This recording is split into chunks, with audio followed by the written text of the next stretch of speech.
Bonjour tout le monde, bonsoir, comment allez-vous? J'espère que vous vous portez bien, vous êtes tous en bonne santé, dans la joie, comme il nous précise très souvent, il nous a précisé le rabbi à plusieurs reprises, dans la joie et Simcha uvetuv levav. J'espère que vous vous portez bien. En tout cas, moi, Baruch Hashem, ça va bien et je reviens vers vous pour vous transmettre la chassidoute, l'antiseptique de nos générations qui est le Dvar Malchut. Sans le Dvar Malchut, nous ne pouvons pas vivre. C'est notre médicament. Et oui, on va mettre un peu de musique, comme ça va mettre un peu d'ambiance. Ça va mettre un peu d'ambiance. Ça va nous mettre dans l'ambiance. Voilà, ça. Non, mais ça, je pense que j'ai pas bien mis. Excusez-moi. Je sais pas ce qui se passe. Voilà, donc j'espère que ça va marcher cette fois-ci.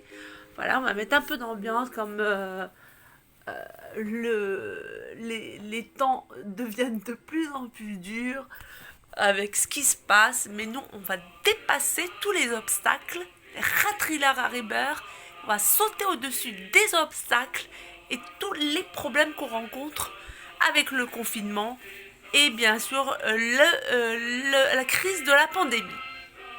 Donc je vais baisser un peu parce qu'on va plus s'entendre après. Et donc, on va commencer la paracha de cette semaine. Aujourd'hui, qui était la Iloula Kodesh Kodashim. Et c'était vraiment extraordinaire. La Iloula de Rachel, notre mère, qui pleure pour que tous ses enfants reviennent à leurs frontières, c'est-à-dire dans notre propre terre, Eretz HaKodesh. Et dans les vraies limites d'Eretz Israël, pas seulement dans les limites qui sont fixées actuellement. Donc nous allons commencer à parler de la paracha de cette semaine, toujours bien sûr de Dvar Malchut. Je vous le montre encore une fois pour pas que vous croyez que j'invente quoi, que je m'en préserve.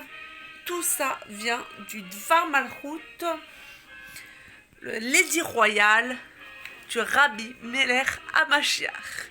Attention parce que toutes les sirotes qu'il a prononcées, c'est des perles de Mashiach, des étincelles de Mashiach. Chaque mot, c'est une prophétie. C'est pas seulement un farbrian, mais c'est une prophétie. C'est éternel, c'est un enseignement éternel et qui se réalise et se perpétue d'année en année. Donc là, 11 Marcheshvan, 5752, c'était à l'époque où le rabbi avait fait cette sira. Notre paracha Lech Lecha se situe à l'époque de notre patriarche Abraham, le premier juif. Elle relate la première injonction divine à son égard, Lech Lecha, et va pour toi vers la terre. Son voyage en direction de la terre d'Israël, la promesse de Dieu de lui donner cette terre et l'alliance entre les morceaux. La fin de la paracha comporte le récit de la circoncision d'Abraham, la première qui concrétisa l'alliance éternelle entre Dieu et le peuple d'Israël. Ceci est mon alliance que vous garderez entre moi et vous et ta postérité après toi. Mon alliance sera dans votre chair une alliance perpétuelle. Dans la mesure où ces éléments sont les premiers que la Torah évoque au sujet d'Abraham, duquel tout le peuple juif est issu, il est logique que ceci recèle l'expression de l'essence du judaïsme et de la Torah. Pourquoi se préparer? Avec Abraham commença la période de préparation au dos de la Torah. Plus précisément, celle-ci commença avec l'ordre divin Lech Lecha, va pour toi, hors de ton pays. C'est également la raison pour laquelle la Torah ne relate que les événements de la vie d'Abraham postérieur à cette injonction, bien que celui-ci ait déjà vécu 75 ans. Il est notoire que tout sujet dans la Torah constitue un enseignement concret pour l'ensemble du peuple juif à toutes les époques. Or, on peut a priori se demander en quoi l'ordre divin va pour toi, qui ne fut qu'une préparation au don de la Torah, peut nous concerner, nous qui vivons après ce dernier. Oui, en quoi ça peut nous concerner? Alors qu'on a déjà reçu la Torah, on a déjà reçu la Torah. Pourquoi Hachem lui dit à Abraham, en quoi ça concerne le peuple juif à toutes les époques? La question est d'autant plus forte si l'on considère que dans la mesure où il est inscrit dans la Torah, ce travail de préparation est censé se renouveler chaque année, le Shabbat où est lu la paracha, l'Ech Lecha. En effet, le don de la Torah était historiquement derrière nous. Pourquoi est-il nécessaire d'en renouveler annuellement la préparation? Eh bien, le Rabbi va nous éclairer et va nous faire comprendre ce qu'il a voulu dire. En outre, sachant que le don de la Torah se renouvelle chaque jour, la preuve en est que nous prononçons chaque jour la bénédiction selon laquelle Dieu est Noten Torah, donne la Torah au présent, et d'après le principe selon lequel on augmente dans la sainteté, ce don de la Torah quotidien est chaque jour plus élevé que le précédent. Et cette élévation est encore plus forte le jour de Shavuot ou les Shabbatot, lors desquels on lit les 10 commandements. J'espère que vous me suivez, vous êtes toujours avec moi dans la joie. Et oui, on se renforce pendant ces moments précieux où Dieu veut qu'on soit confiné. On va se renforcer dans la Torah, on prend des forces et c'est comme ça qu'on amènera la Géoula. Bisrout Rachel Eminu, par le mérite de Rachel Eminu et Bisrout Nafshim Tzadkaniot Atid Legal. Ça, il faut que vous le sachiez, les princesses de la Géoula, celles qui sont présentes, on dit qu'on est la réincarnation des femmes qui sont sorties d'Égypte. Donc, on est des vraies princesses, on est les filles d'Hachem, les filles du roi, et on est celles qui vont amener la Géoula, on est les nains sur les épaules d'un géant. Donc, je continue. On a la force et le pouvoir de tout transformer, de tout faire en sorte que Mashiach se dévoile concrètement de nos jours maintenant, alors qu'il est déjà là. Il faut qu'il se dévoile physiquement parce qu'on sait qu'il est déjà là. On le sent avec tout ce qui se passe dans le monde. Ça peut être que Mashiach. Il ressort de cela que ces nombreuses élévations, et Abraham, il en est pour quelque chose, parce qu'Abraham, il a fait régner, il a fait reconnaître Akadosh Baruch Hu dans toute sa grandeur dans le monde entier. Il a fait reconnaître la royauté d'Hachem dans le monde. Il ressort de cela que ces nombreuses élévations nous ont amenés à un niveau extrêmement élevé. La question est donc encore plus pertinente compte tenu du degré de sainteté que nous ont conféré les élévations successives depuis le don de la Torah. Pourquoi avons-nous besoin encore de nous préparer à ce dernier? La Torah a tellement agi sur le monde depuis lors que même ceux qui n'étaient pas entièrement prêts à la recevoir à l'époque n'ont plus aucun besoin de s'y préparer. Et oui, une nouvelle Torah sortira de moi. Torah Khatasham ITTC. On dit c'est quoi la nouvelle Torah? Il paraît que c'est l'audiovisuel, que via l'audiovisuel, on transcendra les temps et l'espace. On dépassera tout ça. Vraiment, on dépassera toutes ces limitations et tous ces obstacles qui nous obscurcissent la vie. La réponse est dans la question. La réponse à cette question est que c'est précisément du fait que nous connaissons chaque jour et chaque année de nouvelles élévations dans notre réception de la Torah qui nous est nécessaire de se préparer de façon adéquate à chacun des niveaux supérieurs auxquels nous devons parvenir. Là est d'ailleurs l'explication du récit rapporté par le Midrash selon lequel à chacun les 10 commandements les âmes des enfants d'Israël quittaient leur corps, puis Dieu les leur rendait avec la rosée de la résurrection. Ceci montre en effet qu'à chacun des 10 commandements, les enfants d'Israël étaient parvenus à la perfection de leur service divin dans leur vie corporelle, ce qui, de ce fait, en marquait le terme.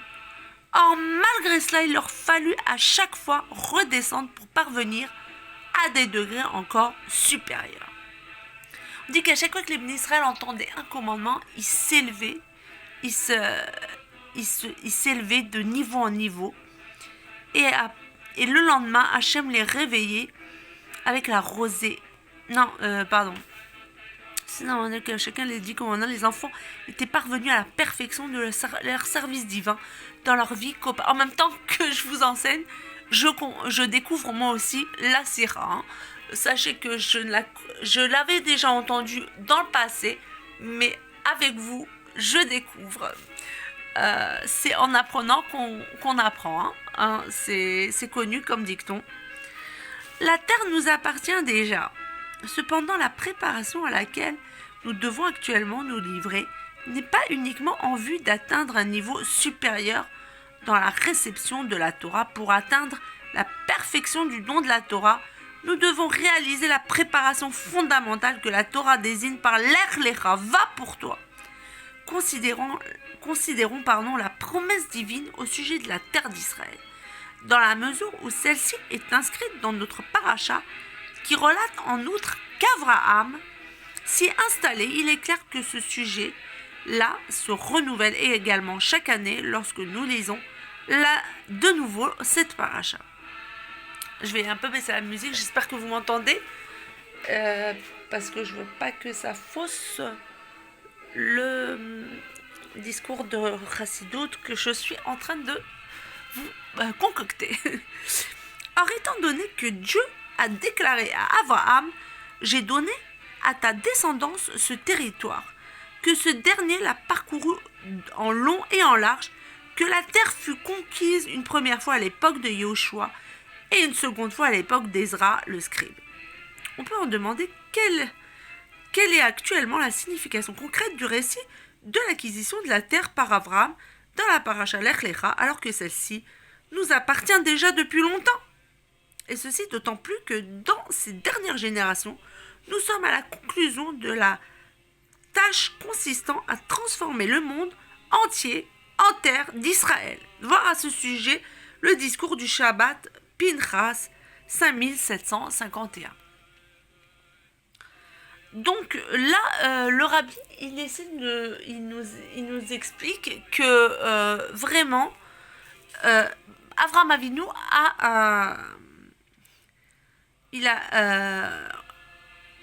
Hachem a déclaré à Abraham, j'ai donné à ta descendance ce territoire, que ce dernier l'a parcouru en long et en large, que la terre fut conquise une première fois à l'époque de Yahushua et une seconde fois à l'époque d'Ezra, le scribe.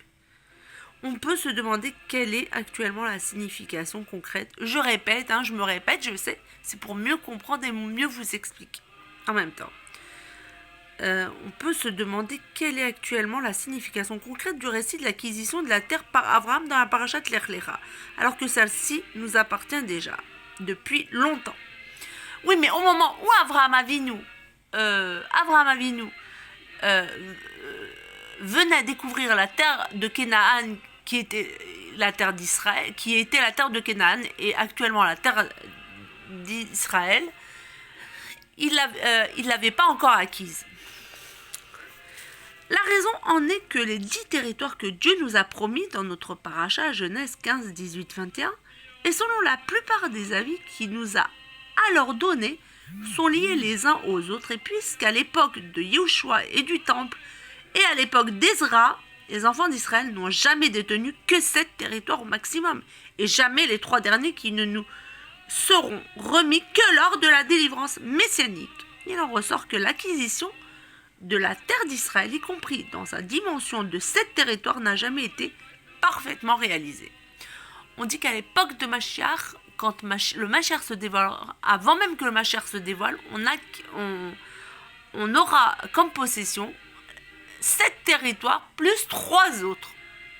en tout 10 territoires, et ce qui se réalise actuellement.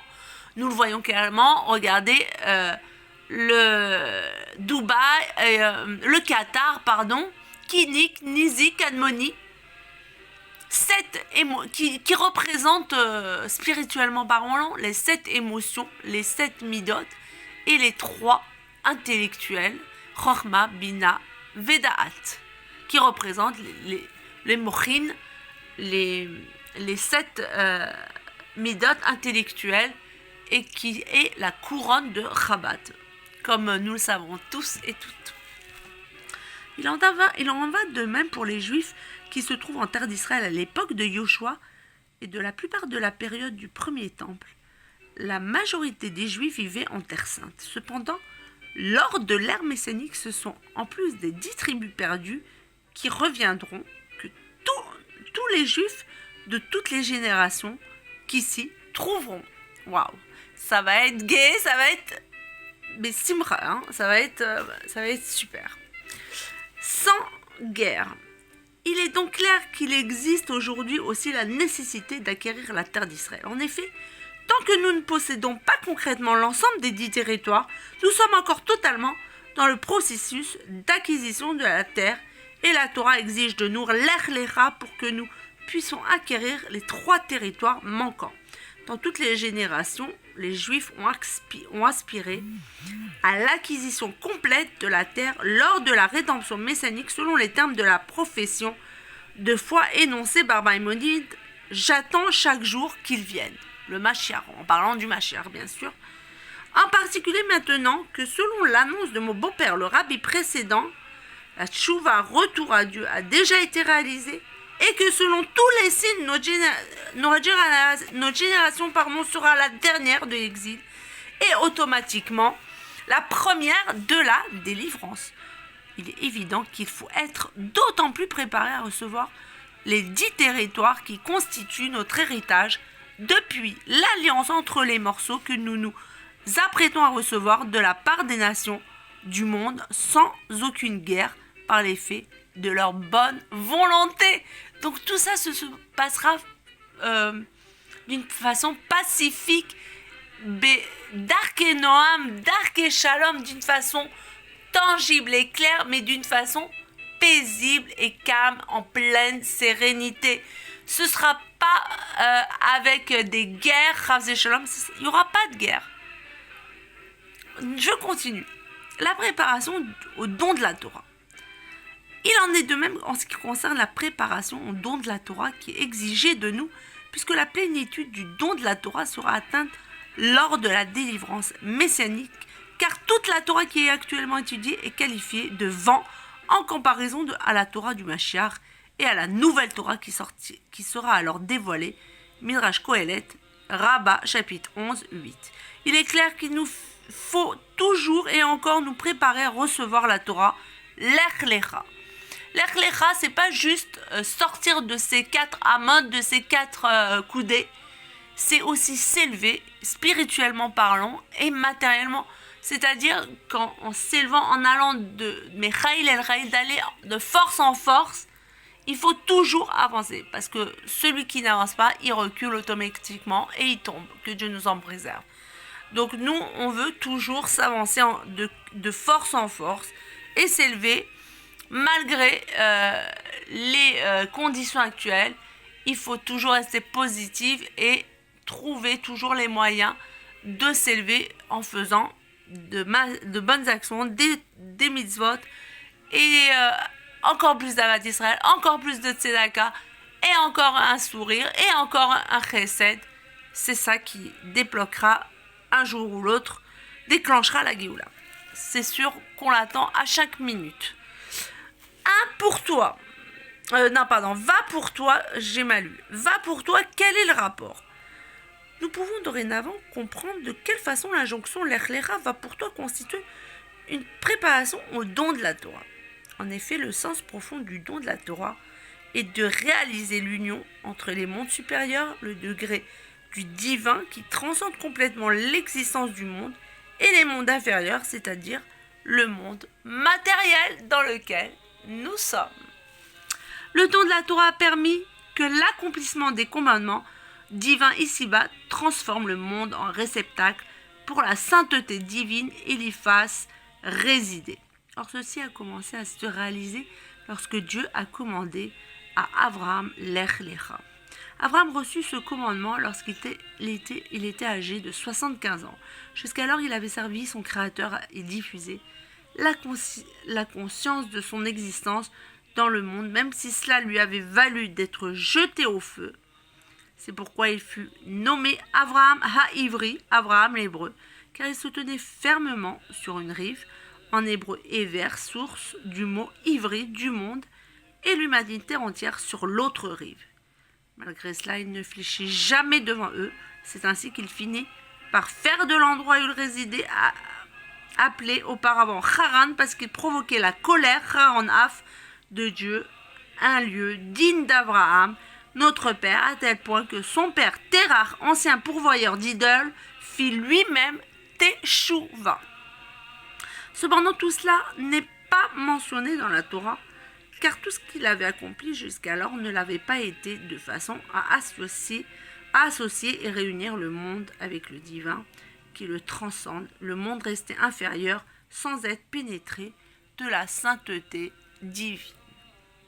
Parce qu'il accomplit le commandement, Lech Lecha, Abraham se libéra totalement de tout ce qu'il avait fait auparavant et commença à relier le monde à Dieu. C'est à ce moment que commença la préparation au don de la Torah. Lech Lecha, de niveau en niveau. Avec la injonction Lech Lecha, il eut quelque chose de remarquablement nouveau. Abraham ne se contenta pas de ce qu'il avait accompli pendant 75 ans. Bien qu'il ait alors atteint la perfection, mais sous l'ordre de Dieu, il quitta son lieu, ses habitudes et prit la route. Et oui, il faut quitter ses mauvaises habitudes, ses mauvaises contraintes, ses mauvaises méthodes, les méthodes à laquelle nous étions attachés. Faut raser, faut faire pessard, faut se dire ça y est, on agissait comme ça l'année dernière, on se comportait de cette façon l'année dernière, on parlait de cette façon l'année dernière, mais cette année, on repart sur un nouveau pied, sur un nouveau plan, une nouvelle façon de faire, et vous allez voir qu'en faisant un petit changement, Hachem nous ouvrira toutes les portes. C'est connu qu'en faisant un petit effort, d'en bas, Hachem nous éclairera encore plus d'en haut. Ceci marqua le début d'une avancée continuelle, l'ère dont le sens véritable exprime le passage d'un niveau à un autre, incommensurablement plus élevé, ce qui exige de sortir totalement et définitivement de la situation antérieure, fût-elle d'une haute sainteté. Et oui, comme on l'avait dit, il ne faut jamais se contenter de ce qu'on a fait aujourd'hui. Il faut toujours essayer de faire mieux demain et après-demain. Il ne faut pas se contenter de ce qu'on a fait aujourd'hui. Il faut toujours aller au-delà et dépasser nos limites. C'est cette élévation infinie et continuelle qu'exprime le verset. Abraham partit ensuite, allant et se déplaçant vers le midi. Ceci s'exprima dans deux directions opposées. D'un côté, il s'éleva et quitta Haran vers la terre que je te montrerai. La terre d'Israël et la source élevée de son âme se révéla à ce moment. D'un autre côté, il se soucia de faire descendre cette révélation le plus bas possible dans toutes les dimensions du monde matériel. C'est l'origine de son nouveau nom, Avraham, père de toute l'humanité, et non plus seulement Avram, père de Aram. Et ces deux démarches sont interdépendantes par le mérite de son influence sur le monde entier. Il accéda à des degrés encore plus élevés, et de par ces degrés élevés, il put agir encore plus profondément sur le monde. Ceci constitua une préparation à la jonction entre les mondes supérieurs et les mondes inférieurs lors du don de la Torah. C'est également la raison pour laquelle Lech Lecha est la troisième paracha de la Torah. La première paracha, Bereshit, traita de la création du monde par Dieu, représentant ainsi les dimensions supérieures. La seconde paracha, Noach, traita du raffinement du monde à travers le déluge, représentant les dimensions inférieures. Ensuite vient la troisième paracha, Chazaka, Lech Lecha, qui traite de l'union des dimensions supérieures et inférieures, constituant la préparation du don de la Torah. Le Rabbi veut nous amener au don de la Torah, Matan Torah. Et oui, Torah Chadasha Meititetse, un nouveau don de la Torah qui va venir, qui s'installe déjà. C'est une nouvelle Torah. On est en train d'accéder à une nouvelle Torah, Torah Chadasha. On va recevoir une dernière fois la Torah avec le Mashiach en personne. Le commandement de la circoncision. L'union qui résulta de l'accomplissement de l'ordre divin, Lech Lecha, fut exprimée de façon révélée dans le commandement de la circoncision. Et oui, l'acte qui a gravé l'alliance d'Hachem dans sa chair. La capacité qui fut donnée aux enfants d'Israël de sanctifier le monde à travers les commandements leur parvint par le mérite des accomplissements des patriarches. Les actions des pères sont un signe pour leurs descendants. Bien que ces derniers n'aient pas pu réaliser cela avant le don de la Torah, l'unique commandement qui unifia du temps des patriarches la sainteté divine avec le monde fut celui de la circoncision, la Brit Mila.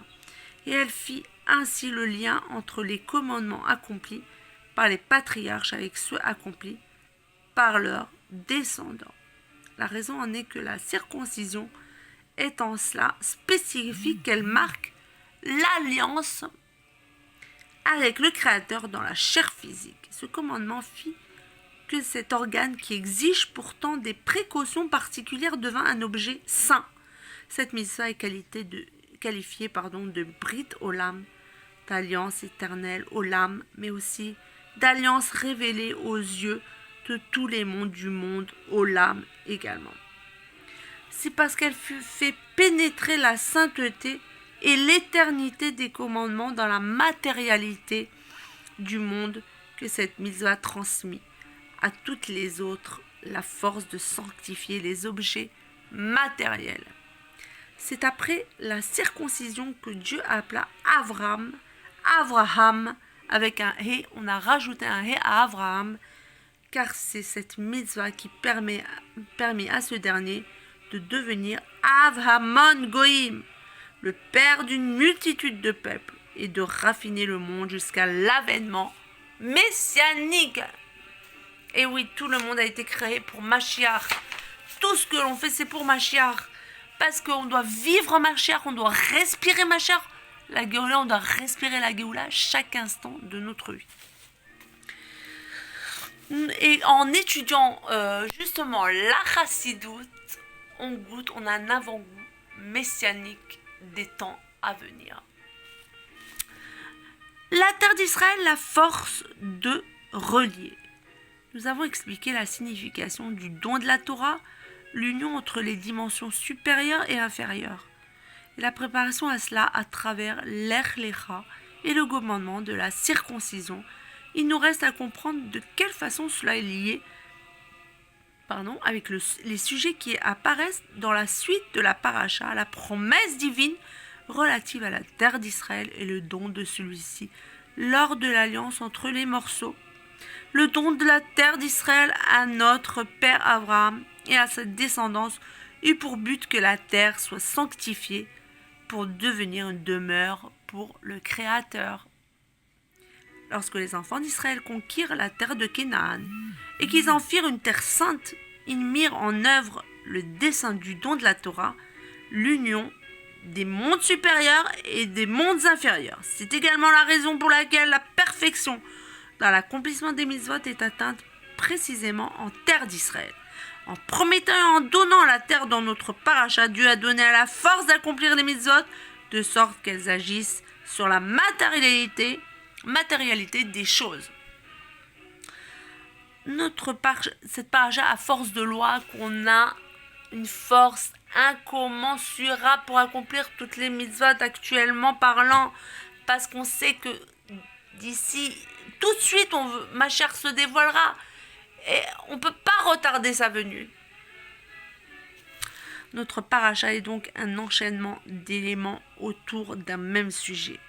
Lech Lecha marqua le début de l'union entre les mondes supérieurs et les mondes inférieurs.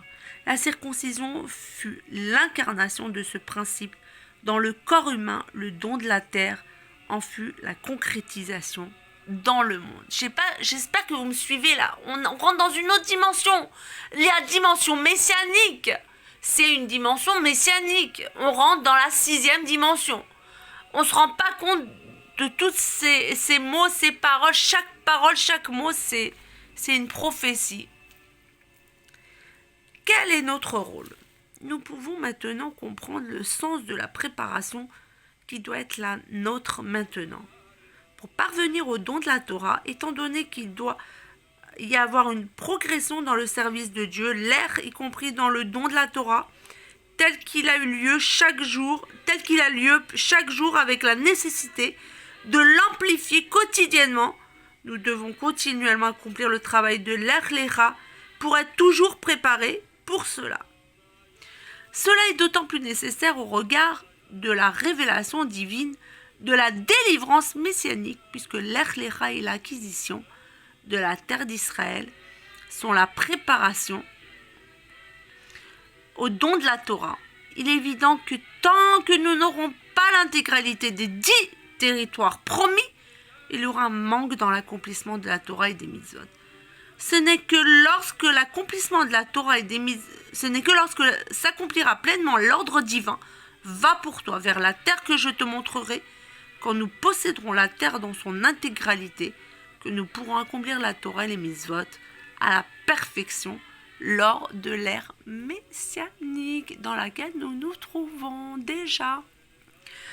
Ainsi, tant que la délivrance n'est pas arrivée, il est important d'acquérir concrètement la terre d'Israël dans sa totalité, l'ensemble des 10 territoires en tant que préparation à la plénitude de l'accomplissement des mitzvot lors de la délivrance et de la révélation de la nouvelle Torah qui sortira de moi, voire discours de Shavuot 5751. Et puisqu'à l'époque messianique, il y aura une élévation perpétuelle dans le don de la Torah, il devra y avoir aussi toujours le travail de préparation de l'Ech Lecha.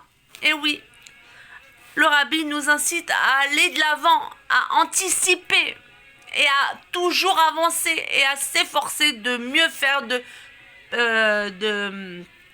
de s'améliorer, de se perfectionner toujours en faisant avec plus d'ardeur les mitzvot, plus de kavana et plus de chaleur. 7 et 10. Cet enseignement est aussi pertinent du point de vue mystique. Les 7 territoires conquis par Yoshua représentent les 7 attributs émotionnels, les 7 midot, la largesse, la rigueur, chesed, gvura, tiferet, netzah, sodhot, malchut, etc. Et les 3 territoires que nous recevrons lors de la délivrance représentent les 3 forces de l'intellect, la sagesse, la compréhension, la connaissance, dont l'acronyme hébraïque est Chabad, Rochma, Bina, Vadat, comme je vous l'avais dit précédemment. J'espère que vous me suivez. Aujourd'hui, nous n'avons que les 7 territoires, car actuellement l'essentiel du travail que nous devons faire sur nous-mêmes est le raffinement de notre aide émotionnelle. Dans ce contexte, le rôle de l'intellect est essentiellement de raffiner les émotions.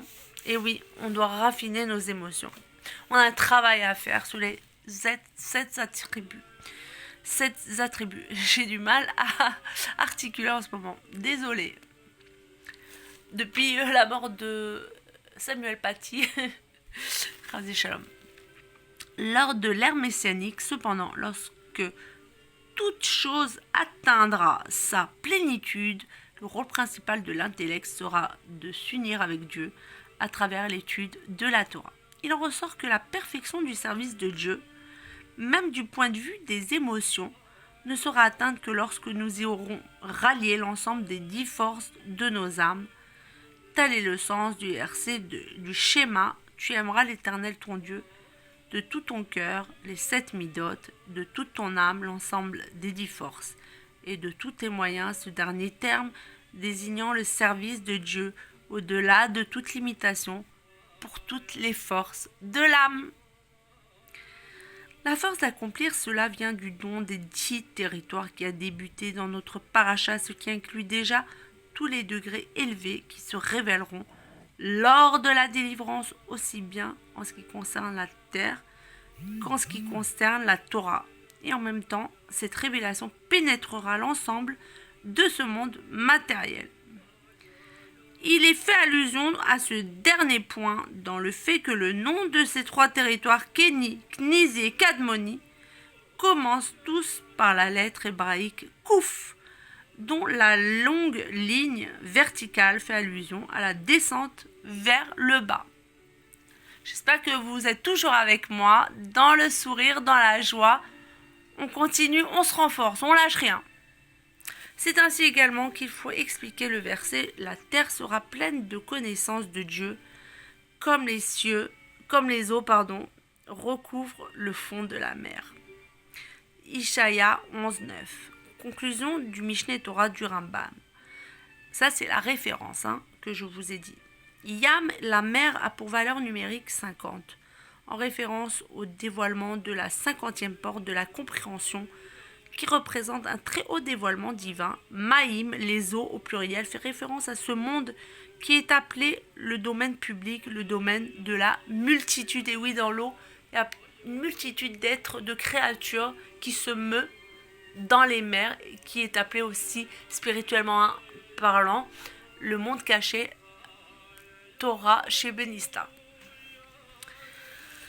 Et ces eaux recouvre la mer, il sera perceptible que le monde n'est rien d'autre qu'une couverture jetée sur la mer de la Torah, la 50e porte. Et oui, vous avez bien entendu la 50e porte, Shaharei Bina. Chaque juif, maintenant concrètement, qu'est-ce que nous devons faire? Concrètement, comment doit-on agir? Chaque juif a la responsabilité d'accomplir l'Echlecha, de rajouter dans son étude de la Torah et de progresser de niveau en niveau. Quelle que soit la quantité qu'il ait déjà apprise, il peut toujours ajouter dans l'étude et apporter de nouveaux enseignements dans la Torah. Il y a dans cela plusieurs possibilités. Il est possible de rajouter, mais d'une façon que cela soit dans la continuité de son étude jusqu'à présent. Dans ce cas, on étudie selon ce que ses capacités révélées ou proches d'être révélées permettent. Il est évident qu'il faut le faire, mais il n'y a dans une telle attitude aucune nouveauté. L'enseignement de l'Echlecha est de sortir totalement de son comportement habituel et servir Dieu aussi avec les forces cachées de son âme. Au point que les gens se demandent d'où de telles forces ont bien pu lui parvenir. Il en est de même de l'étude avec les élèves. Il est clair qu'il faut toujours s'efforcer d'augmenter l'effectif des élèves et chaque élève que l'on peut rallier à un cours de Torah doit être rallié, surtout sachant qu'il se rajoute en permanence des jeunes bar mitzvah qu'il faut influencer à participer au cours de Torah. Mais en ce qui concerne la qualité, il faut toujours s'efforcer d'augmenter la qualité de l'étude. Néanmoins, la véritable progression l'est lorsque l'élève devient en mesure de révéler dans son étude les forces totalement cachées de son âme, des forces dont il n'avait pas conscience un instant auparavant. Pour être sûr de cela, il ne peut pas compter sur lui-même et doit faire appel au regard objectif de quelqu'un d'extérieur. Et puisque notre génération, celle de la délivrance messianique, s'apprête à recevoir les 3 territoires manquants, nous devons nous y préparer pour le service de Dieu à travers l'intellect en lui-même, en étudiant la partie profonde de la Torah révélée dans la Chassidut, en particulier les sujets de la délivrance et de Mashiach, et du Mashiach, Géoula Mashiach. Puisse Dieu vouloir qu'à travers le rajout dans le travail de l'Echlecha s'accomplisse immédiatement le voyage concret vers la terre d'Israël avec la réception des 10 territoires. Il y aura alors la plénitude des 10 forces de l'âme et la nouvelle Torah qui sortira de moi, et tout ceci s'étendra et se propagera dans le monde entier, y compris chez les nations, et même dans les règnes minéral, végétal, animal et humain, comme il est écrit, la pierre du mur criera. Habakkuk 2:11, car Dieu se révélera dans le monde entier. Et de Lech Lecha, nous arriverons à Vaïra et là Vachem, et Dieu se montrera à lui, et tes yeux verront ton maître, vivant ici-bas dans les corps en parfaite santé, immédiatement. Amen. Shkoyach. J'espère que vous avez compris le sens de cette paracha Lech Lecha. Il faut avancer, Je sais qu'on nous empêche, on veut nous empêcher, les forces du mal veulent nous empêcher d'avancer, mais nous on continuera, on a toujours cette flamme en nous, la flamme que Rachel et Menou, que toutes les Imaot nous ont transmises, nous sont données en héritage. On a la force qui ne peut pas nous éteindre, c'est un feu brûlant en nous qui nous amènera vers la Géoula, vers la délivrance. Techefoumi, un mamash avec le Rabbi avec à notre tête. Je vous souhaite tous et toutes un excellent Shabbat, Parashat Lech Lecha. On aura Rachel à notre tête parce que vraiment, elle est Nifteret Yudalef Nissan qui est veille de Shabbat Kodesh. N'oubliez pas de prendre des nouvelles décisions et des nouvelles forces, d'étudier, d'intensifier dans la Chassidoute. Il n'y a que comme ça, on pourra déclencher la Géoula avec le Rabbi à notre tête. Je vous souhaite tous un excellent Shabbat et surtout, Mashiach est là, Mashiach arrive, Mashiach maintenant, now. Bye, à bientôt, à la prochaine émission de Chassidut.org, Géoula et Mashiach avec Kochava. Bisous, je vous embrasse tous, à très bientôt.